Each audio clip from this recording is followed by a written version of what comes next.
Subscribe to our channel, Midnight Dark, and if you enjoyed this series, comment below. We'll upload the next parts. On a quiet autumn evening, as the sun begins to set, a woman named Nancy Martin drives alone on a narrow, isolated country road called Nantucket Road. The landscape is sparse and rural. Dense forests line both sides of the asphalt. She has been driving with determination, counting utility poles on her left side, following written directions that someone has given her. The golden sunlight is fading fast. Shadows are growing longer across the road. Nancy's hands grip the steering wheel tightly. Her expression is weary but resolved. The radio is silent. Her phone is on silent. She is completely alone with her thoughts. She has come to this remote place with a specific purpose. A final purpose. She counts the poles carefully. 23. 24. 25. Then she sees it. After the 27th utility pole, exactly as instructed, she spots a green bamboo stake on the right shoulder of the road. It is a thin stake, almost like a marker. A beacon, planted deliberately in the gravel and dirt at the forest's edge. Nancy slows her sedan and glances in the rearview mirror. The road behind her is completely empty. No other vehicles. No one is following her. She feels relieved. She angles the car off the asphalt onto the gravel shoulder. The car crunches on the loose stones. She parks before a thick wall of towering trees. An impenetrable forest barrier stands before her. She turns off the engine and sits in silence for a moment. She checks her phone. 6 o'clock in the evening. She thinks to herself that this is a bit early, but it does not matter. No one will check on her timing. No one is coming to look for her. She decides to wait until the sun fully sets before she continues. She wants to enjoy the forest a little bit. To experience the peace of nature before her journey ends. She removes the keys from the ignition and pops open the trunk. Her backpack sits inside, along with a water bottle. She locks the car doors manually. She slams the driver's door shut with a sense of finality. The sound echoes through the quiet forest. She tosses her car keys into the open trunk and closes the lid with force. There is no going back now. She turns to face the forest. The trees look intimidating at first, their branches like dark fingers reaching toward her. But to Nancy, they signal something else. They signal approaching peace. They signal an ending to her suffering. She walks to the forest entrance. A narrow path, covered in leaves and moss, invites her forward. She takes her first steps into the woods. The path is clear and well-worn. Other people have walked this way before. The canopy of branches overhead filters the golden sunlight into scattered beams that illuminate the mossy ground beneath her feet. The forest is beautiful. Quiet. She walks deeper, and after about 20 minutes, she feels tired. Her legs are heavy. She is out of shape, but soon, she thinks, it will not matter. Soon, none of these physical weaknesses will matter anymore. She stops to rest against a large oak tree. She wipes sweat from her forehead. She catches her breath. She realizes the cliff is further away than she expected. She wonders why her partner did not mention this. But then she reminds herself that she is out of shape. That is her fault. She will account for it. As she turns to continue on the path, something catches her eye. A bright flash of red light, reflected by a stray beam of sunshine coming through the trees. It is glinting from the underbrush on her left side. Her curiosity is piqued.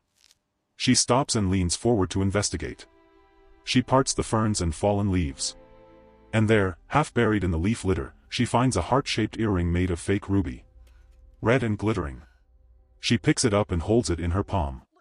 She wonders what this is doing here, deep in the forest. Did someone else come here? Did they lose faith and run back to safety? She turns to continue forward, but then she sees something else. About 10 feet ahead in the underbrush, another earring glints in the sunlight. She walks toward it. The matching ruby earring lies in the leaves. Both are identical. She collects both of them and holds them in her hand. She reaches up and touches her bare earlobe. She realizes she did not put her own earrings in today after she cleaned them. She has been careless. She thinks to herself that she is getting lax. That only losers are lax. But then she thinks, does it matter? Will it matter when her body falls 227 feet and hits the ground? She decides it will not matter.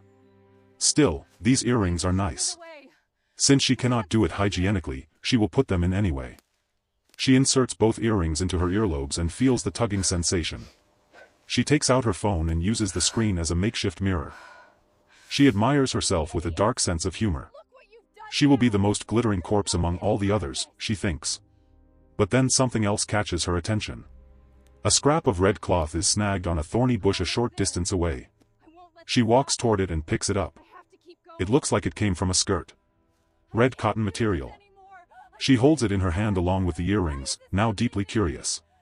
She continues walking off the path into the underbrush, and she finds another piece of red fabric. Then another. Her mind begins to race. What happened here? Did someone else come to this forest with the same intention? Did they change their mind and run away? She finds more pieces. A white fragment, which looks like it came from a blouse. Torn and weathered. And then she finds something else. A rusted watch with a frayed red leather band. The band is decomposing. The watch face is cracked. Nancy's unease grows. She begins to wonder if someone else did come here to end their life. But what happened to them instead? Did something else find them in the forest? She collects all these items, and as she does, she realizes she has lost track of where the trail is. She turns around, but the path is gone. Dense brush surrounds her on all sides. Panic grips her. She tells herself to stop and focus. She came here to die by falling off a cliff, not by wandering lost. She turns to view the trail one more time, but it has vanished. The brightness of the forest path is no longer visible. She has gone too far off the trail chasing these mysterious items. The underbrush is too thick. The trees block her view of the sky. She cannot tell which direction is which. She has no GPS. She has no compass app on her phone.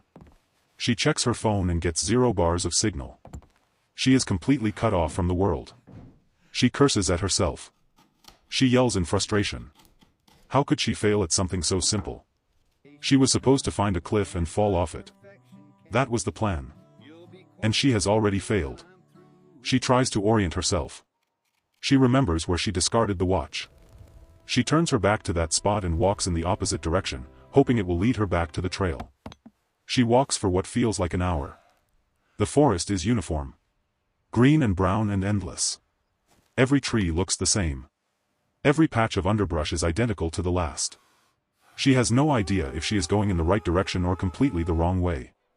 She stops and leans against a tree, exhausted. She is breathing heavily. Sweat beads on her forehead. She berates herself verbally. She was supposed to die by a cliff fall. Instead, she is going to die of thirst and hunger in the middle of a forest. She will die slowly and miserably instead of swiftly. This is typical of her life, she thinks. She never gets what she wants. She only gets what others want to give her. She wanted 3-carat diamond earrings. Instead, she is wearing fake ruby ones. Everything in her life is like this. Disappointment after disappointment. She keeps walking. She mutters to herself. She is angry and frustrated and terrified all at once. She feels utterly alone. There is no one to blame but herself. And that makes it worse. No sooner than she stops talking does something amazing happen. The trees open up.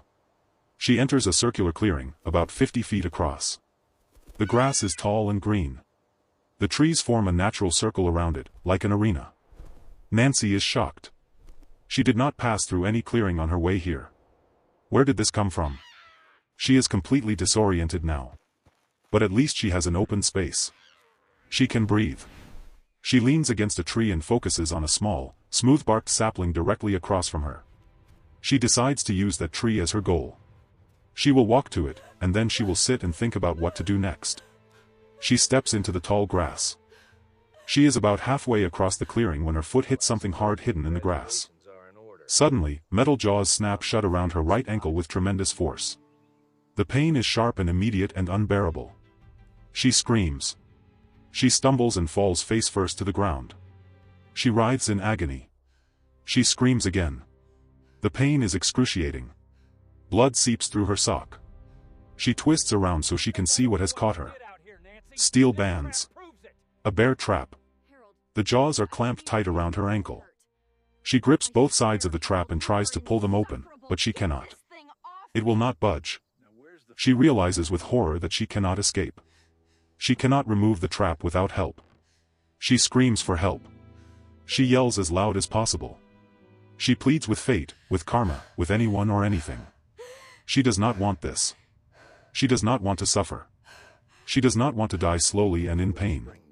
She begged for a swift death by falling off a cliff. She is not getting what she asked for.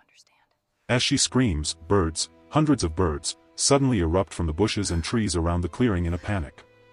Their wings flap chaotically. They scatter into the sky. Nancy finally stops screaming. She is hoarse. She is exhausted. She lies back on the ground and cries. Really cries. For the first time in 5 years, she allows herself to break down completely. She pounds the grass with her fists. Her right leg throbs with a pain like a monstrous toothache. She cries and shouts until exhaustion overtakes her, and she loses consciousness. She wakes and cries again. Hours pass. The sky grows darker. Then, from the edge of the clearing, a man emerges. His name is Harold Castleman. He is older, weathered, with a grizzled beard and worn clothes. He lives in a cabin nearby in the forest. He has been living alone for many years. A red-tailed hawk named Nathan had alerted him to something wrong. The birds had erupted from the forest in panic. Nathan had screamed and pointed him in this direction. Harold enters the clearing and immediately sees Nancy trapped and sobbing on the ground. He approaches her slowly. He is not what she expected. He looks rough and unkempt, but his eyes are kind. He tells her that she got off the trail. That was not a wise thing to do. Nancy manages to look up at him. She evaluates his rough appearance. She speaks back to him with sarcasm. "Tell her about it," she says.